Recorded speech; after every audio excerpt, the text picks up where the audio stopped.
Hi everyone, time for a little more organic chemistry. Let's wrap up enolate chemistry. We're going to look at key concepts, unit 4, part 2. There it is. Okay, we started this unit in the last video. We saw aldol reactions. And in the aldol reaction, you either take an aldehyde, do a reaction on that, or you take a ketone, do a reaction on that. And you have a choice of making either the beta-hydroxycarbonyl compound, or you can make the enone compound.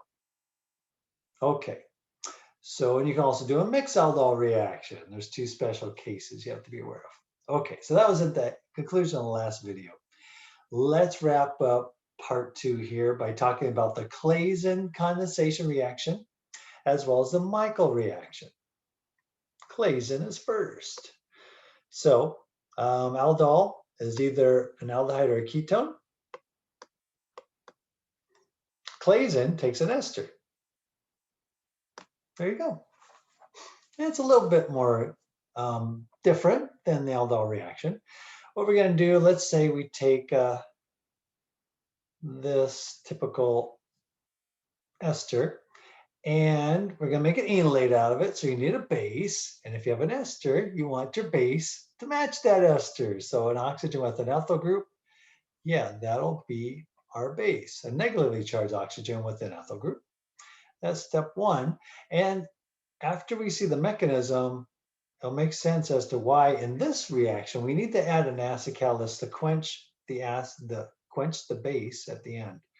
We didn't have to do that in our other reactions. But in our mechanism, come up in a moment, we'll explain why a second step of adding an acid is required. Okay, what's going to happen here? 2 copies of this molecule react together. One's going to react at the base and turn into the enolate, and then it will bump up the pi bond, just like in the aldol reaction. But because it's an ester, the pi bond comes back down and kicks out this oxygen with the ethyl group, and you end up with a ketone 2 carbons away from an ester group. And hey, you may recognize this molecule. This is an acetoacetic ester.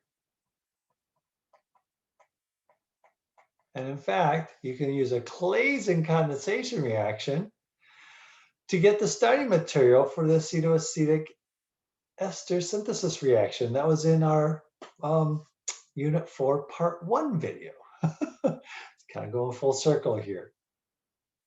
Okay, so key things to remember. The base matches the ester. Otherwise, the base will produce mixtures of products. Take a look at the previous video. We kind of explained that. Second step, got to add the acid. So in an aldol reaction, we'll see it a little bit more detail in the mechanism in a second. Ooh, and this is kind of nice. The aldol reaction, you have a choice of 2 products. And on an exam, I'll pick one. I'll say, hey, draw the enone for me, or the beta-hydroxycarbonyl. So that's helpful, and yet there's still 2 things to remember. For Claisen condensation, you just get the beta-keto ester. So here's an ester, double bond O with a ether-like oxygen. Here's the alpha carbon, there's the beta, and on the beta carbon, there's a keto, an aldehyde or a ketone group. Cool, let's take a look at the mechanism. It looks very similar to the aldol reaction. Let's, just to make it a little easier to write, let's start by flipping the ester around, adding our base, have that strong base pull off the alpha hydrogen, makes a little U-turn here. And this is actually an equilibrium reaction. And in fact, this hydrogen is on is an alpha hydrogen just to 1 carbonyl group. So if you remember that table of pK values, when there's 2 carbonyl groups, like in the acetoacetic ester synthesis, these hydrogens are much more acidic than a hydrogen adjacent to just 1 carbonyl group. So this base technically isn't strong enough to completely remove all the hydrogens. Sorry, let me rephrase that. So let's say we're using 1 mole of the ester, 1 mole of the base. Even though you have a 1-to-1 ratio, this base is not strong enough to pull off the hydrogen each and every time. The equilibrium lies on the left here, where the base is not really able to pull off the hydrogen. But every once in a while, once in a blue moon, we have a very strong collision and it can pull that off. And then the equilibrium will shift back to the left. But for a moment, you can form this enolate, right? And its resonance stabilized. So carbon bears a negative charge, but then this lone pair can turn into a double bond and bump this pi bond up onto oxygen to make this alkene with an alcohol or deprotonated alcohol. This is the enolate. In this form, however, we can proceed with the Claisen rearrangement, right? So take another copy of this ester, and now this time, I'm going to turn around this way. The lone pair is going to do like the Aldol reaction. It's going to act as a nucleophile, attack the carbonyl group, and the pi electrons will move up onto oxygen. Let's draw it down here. So let's draw this part of the molecule first. And then right here is where we had our enolate, lone pair. That's going to bump up the pi bond. So let's draw just this part of the ester. This used to be double bonded. And then these two carbons are going to join together. That's what this curved arrow says. The lone pairs can connect this carbon to that one, this carbon to that one, and then I don't know, what do you want to do with this methyl group? We can point it down here, or you can point it up over here. They both work. Cool. Okay. I forgot about my base. So the base pulled off a hydrogen to make an ethanol molecule. And now we have it again here. The lone pair is going to come back down and kick this group out. We saw that happen a lot with esters. Grignard reactions, lithium aluminum hydride, the mechanism to that when it reacts with an ester. It was a nucleophile, it bumped up the pi bond, and then the pi bond came right back down and kicked out this oxygen.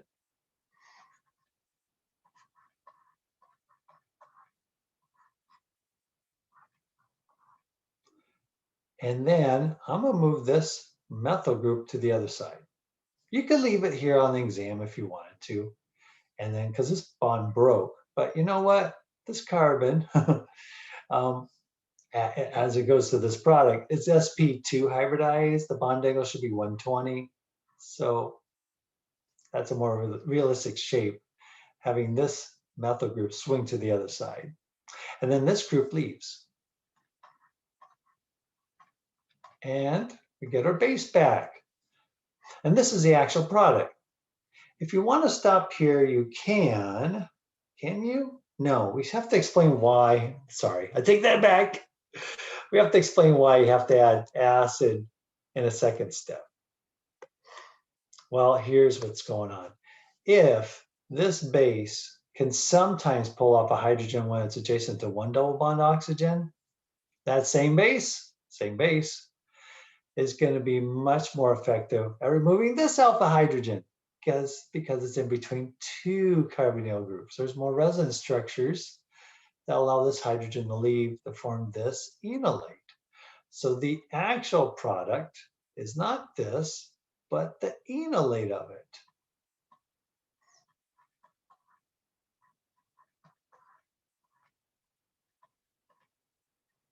And then this base becomes ethanol.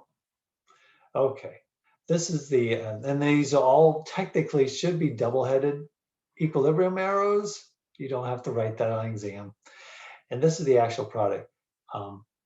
And because this is such a stable anion compared to all the other anions that are being generated along the way, You compare all the negatively charged oxygens. This molecule is the most stable because it has the greatest number of resonance structures. So nature favors this product out of all the other anions, and that's what drives this reaction to completion. The equilibrium shifts over here to generate the more stable anion, the least basic compound. And this is what results at the end of the reaction. And it's like, wait, that's not the final form we want. We want this form. Okay, so then you have to neutralize the enolate. You have to add in step 2 and a second reaction. You have to add a little acid so that the enolate can grab a hydrogen. Let's put it over here and actually go back to the acetoacetic ester. There we go. Nice. That's a Claisen condensation reaction, not to be confused with the Claisen rearrangement. That's what I actually started to say a second ago. Yeah, I think it was the same Claisen that published both of those reactions. Lucky guy. Michael. Okay, that's his last name. Should have looked up his first name. The Michael reaction. Okay, let's just introduce it here. Reading off of our key concepts. It is a conjugate addition reaction. Let's review that in a second. It comes out of unit 2. That's kind of nice to make a connection to something we've seen before. Okay, what is the Michael reaction? Well, it starts with the enolate, big surprise, of a 1,3-dicarbonyl compound. So you're going to have 2 carbonyls that are oriented in a 1,3 fashion, 1, 2, 3 fashion on carbons 1 and 2, if you will. They don't have to be aldehydes. That's what I drew here. They could be. They don't have to be ketones. They could be. They don't have to be 2 esters. It could be. Okay, so you got the idea. It just has to be 2 double bond O's positioned, one on the beta carbon than the other. Yeah, that's the first component you need. The other component is an alpha beta unsaturated carbonyl. Okay, the carbonyl, C double bond O, and then on the alpha and the beta, we have a degree of unsaturation. We have an alkene. There we go. Okay. And then the 2 of them, after you add a base, because you actually have to form the enolate of this compound by reacting this with a base. The 2 of these, the enolate will react with this carbonyl compound in a reaction very similar that we've seen before that we called conjugate addition. So let's go back to unit 2. It's at the end of unit 2. We had some reactions of aldehydes and ketones. So let's see, if we start with a ketone, we said we could add acid and that would hydrate it. You could do the same thing with base. Let's see, what else could we do? We could start with a primary amine. The nitrogen's connected to 1 carbon. This could be a long chain, but of the 3 bonds of nitrogen, only 1 is to a carbon. That makes it a primary amine. And when it reacts with a ketone, it makes a imine. Yeah. You can also make an enamine if you start with a secondary amine. So this nitrogen is connected to 2 carbons directly. And you know what? Nothing special about the length of the chain. That doesn't make it secondary. It makes it secondary because of the 3 bonds of nitrogen, 2 of the bonds are to carbon. And in this case, you make an enamine. So the ene, alkene, and you still have an amine. Let's see, I've made 3 carbons here and 3 carbons there. There we go. And then lastly, we had, oh, no, these are regular reactions.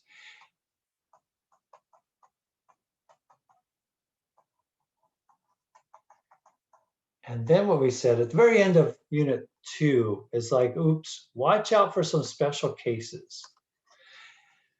If instead of a just ordinary ketone or aldehyde, right? So you change these to aldehydes, same pattern will result. If instead you had a ketone, aldehyde, or whatever, and it was conjugated to an alkene, so it was a conjugated ketone, well, if you added an acid, you don't get a pair of alcohols on that carbon. Instead, the water would attack over here. The farther carbon of the alkene, it's conjugated, and instead of the nucleophile attacking this carbon, bump up the pi bond, it attacks this carbon. And these two pi bonds bump up and form an enolate. We'll show you that in a minute.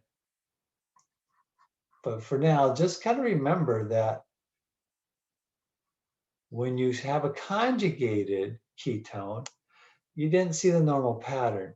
Whenever you did acid hydration or base hydration, right? So at the base, this aldehyde should become this diol, pair of alcohols on the same carbon.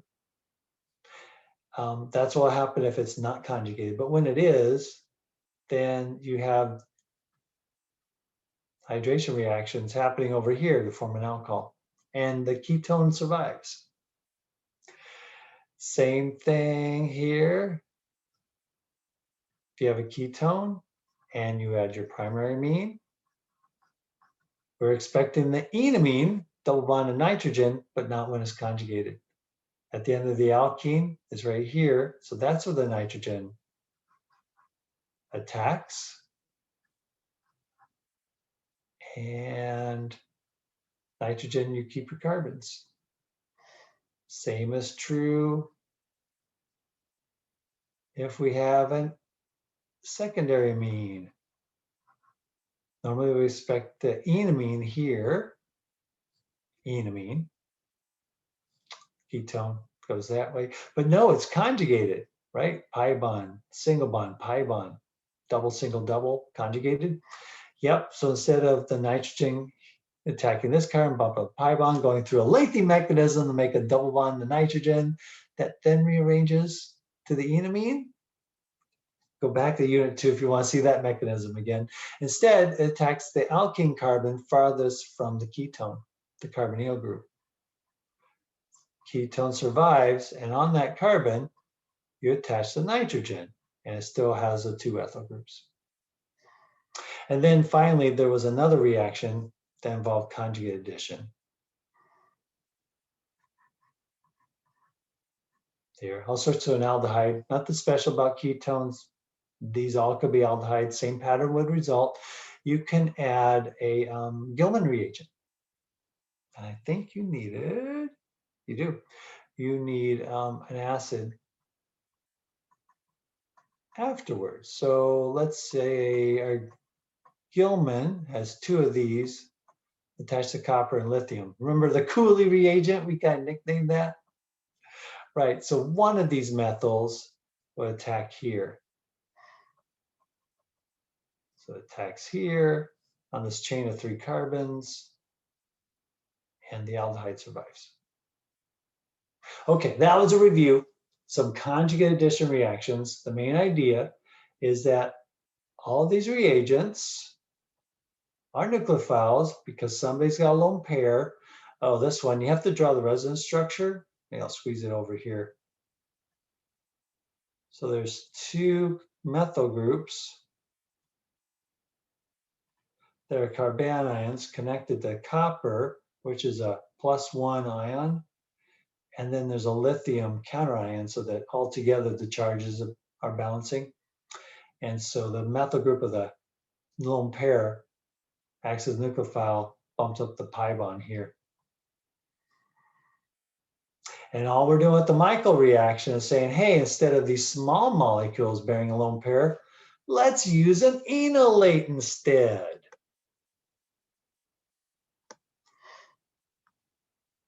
Okay. Well, let's, I got this one right here. This conjugated aldehyde. That's what I use right over here. I know it's shaped a little differently. So let's just take an enolate. The trick is it has to be has to have 2 carbonyl groups. Those are your typical Michael donors, they're called, the enolates. So let's, I don't know, start with the diketone. How about that? And we'll go through the mechanism as we map out the product. We don't have an ester, so we don't have to match the base. So it could be anything. So if I want it to be this base, I can use that. Or it could use sodium hydroxide or just some other base. We have to make the enolate by pulling off this hydrogen, not one of these, right? Those are also alpha hydrogens, counting from the ketone, that's alpha, this one's alpha. But the one in between will make them a more stable enolate. There are more resonance structures. So let's show the mechanism. Base, pull off the alpha hydrogen, make the enolate.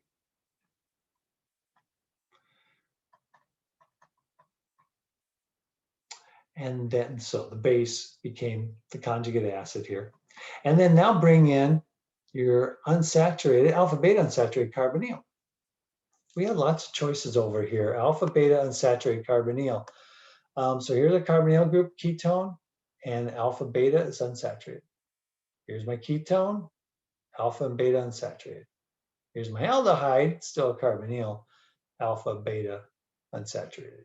So same pattern we saw back in Unit 2, just changing the nucleophile. It's an enolate. So let's use this one. And so in this mechanism, instead of the lone pair bumping up the carbonyl group, which we saw in the Claisen condensation, which we saw in the Aldol reaction, no, it's going to attack here, the alkene carbon farthest from the aldehyde ketone. And when this lone pair makes a bond to this carbon, well, before it attacks, this carbon has 4 bonds, and that's the maximum for carbon. The lone pair says, hey, I want a bond there too. So then this pi bond rolls over to make a double bond across these 2 carbons. And then this carbon, as it makes a double bond here, says, whoa, that's 5 carbons. Pi bond, you gotta leave. So it bounces up on the oxygen. And there goes the pi bond. Up goes the pi bond. So let's see. Let's draw the enolate. Lone pair used to be here. Let's draw the Michael acceptor. Let's draw the alpha beta unsaturated carbonyl group.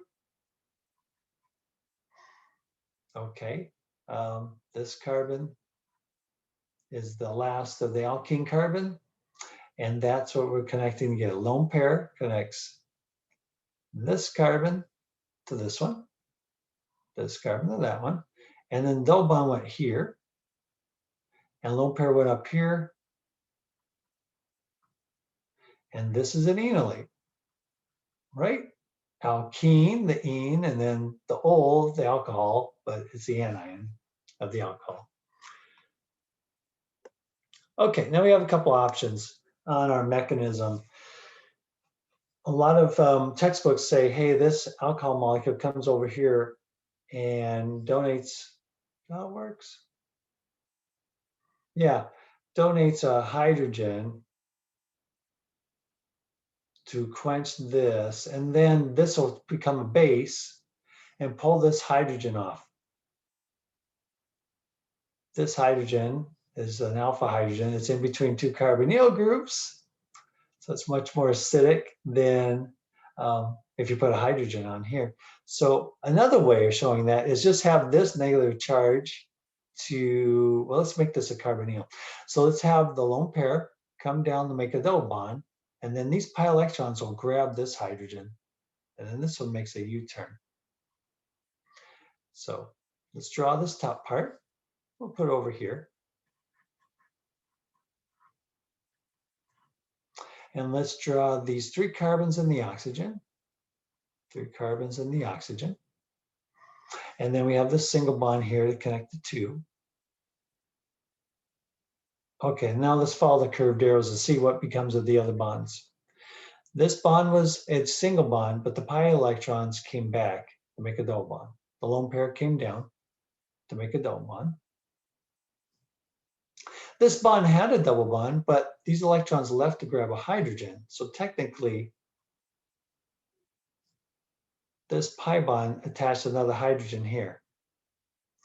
You might want to just check. Hey, this carbon, how many bonds are you making? It's been making 4 the whole time. So there's one unwritten hydrogen here, right? So this carbon has a double bond and a single bond, another hydrogen. But in the mechanism, this pi bond follows this arrow to grab a hydrogen and attach another hydrogen here, a second one.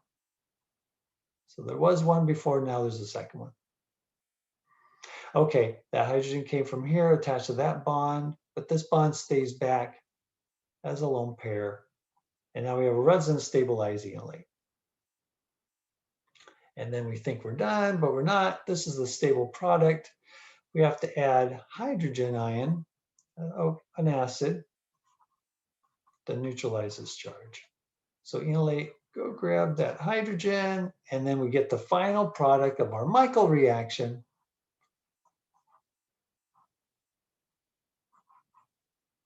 This one. And the overall effect was you took this alpha beta unsaturated compound and you didn't attack this carbon with the nucleophile, it attacked this one. That's the pattern we saw over here, right? So the double bond is here, the attack was at that position, did not bump up the pi bond, right? The enamine normally would attack, here, back up, right? Normally the lone pair on the amine would bump up the pi bond to form the enamine, but not if it's conjugated. It doesn't attack this carbonyl carbon, it attacks the alkene carbon. And not the one closer to the aldehyde or ketone, but farther away. And that's allow for this mechanism right here. Whoops, not that one. This one. When the nucleophile, the enolate, attacks the alkene farthest from the aldehyde ketone, that allows this pi bond to roll over and bump up the carbonyl pi bond. All righty, let's just end this video with a couple more examples. I think they're under here. So here I showed 2 carbonyls, a 1,3 dicarbonyl compound, reacting with this aldehyde next to an alkene. That's one possibility, but here's a bunch of others. So I just showed you an example of a beta diketone, right? So 2 ketones and the alpha hydrogen in between, reacting with, oh yeah, this compound, aldehyde and the alkene, propanol. Propanol? That's the IUPAC name. Doesn't have to be an aldehyde, could be a ketone, not aldehyde ketone, but maybe an ester or an amide. They all have carbonyl groups and they're all conjugated, so it all works. You can even have the nitrile group. We saw that in direct alkylation. And then oddly enough, it could be a nitro group. That's weird. But if you draw the Lewis dot structure of the nitro group, there's a double bonded oxygen. So pi bond, single bond, pi bond. The nitro group actually does have a conjugated system and an aldehyde. Well, it's not aldehyde. It's a nitrogen double bond oxygen, and it still works. I'm going to put this in parentheses. I'm going to avoid using that on exams because that's such an odd thing. Same true over here. Excuse me. These are our enolates. These produce the enolates, pair of ketones, ketone and an aldehyde and an ester, or 2 esters. Ooh, the malonic ester synthesis. That molecule can be used in a Michael reaction too. And then we have this one with a nitrile and a ketone in between, and that makes this hydrogen very acidic. There's more resonance structures here. So you can pick any one of these, react with any one of those. I'll avoid using the nitro groups, although chemistry majors, you should be aware of that. So let's take that one.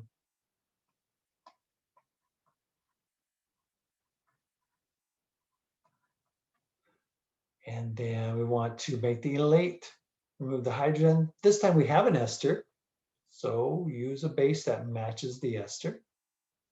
That's step one to make the enolate.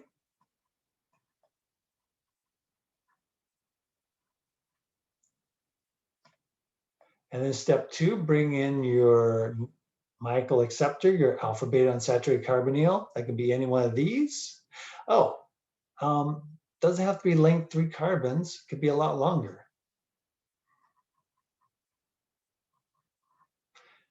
And you could have carbons going either way. But as long as it's conjugated, pi bond, single bond, pi bond, or here's your carbonyl group, alpha and beta carbons have a degree of unsaturation, then it works. And then remember, the nucleophile, whether it's a water, acid or base catalyzed, or an amine, or a Gilman reagent, any one of these nucleophiles attacks the alkene carbon farther from the aldehyde or ketone. Same pattern with the Michael reaction.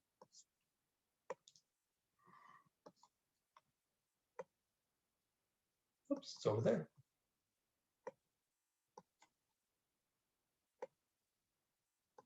So I picked this one. Alkene carbon farthest from the aldehyde ketone is right here. So let's draw this molecule.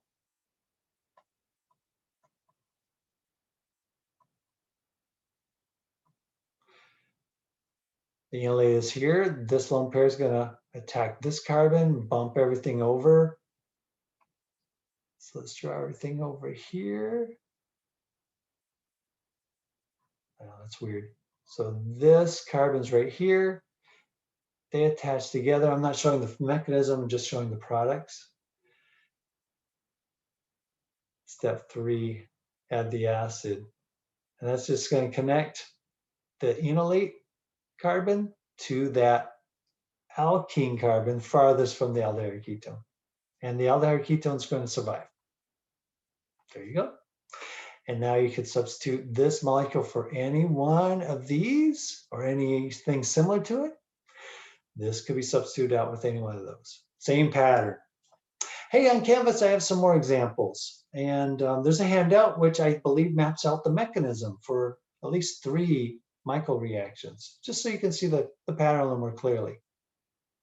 Okay, let me check my notes, but I think that's it. Yep, I'll see you in the next video.